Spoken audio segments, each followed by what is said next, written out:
everyone! Good morning! Mega love! Shout out to everyone! Thank you guys sa suporta. Thank you to all my members, my right friends.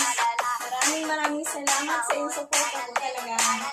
Thank you. Everything is always busy, but you always there. Thank you so much. And welcome to our Hapa. Take note guys, sorry. This is Bisaya word. Only Bisaya knows this. Kapa. It's not kapa, it's kapa. Okay?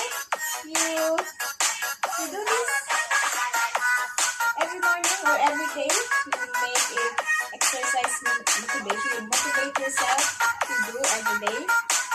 Ang sarap sa pakiramdam guys. Nakailang na ako guys, no? This is my free video. Grabe yung pawis ko. Natanggal na yung natin guys. So this is my first cloth. May winter ngayon. So first, and then my second pa, and then my jacket pa, na napakakapal. Diba? Dahil yun sa ating panahon. So need natin magkapa-kapa every day.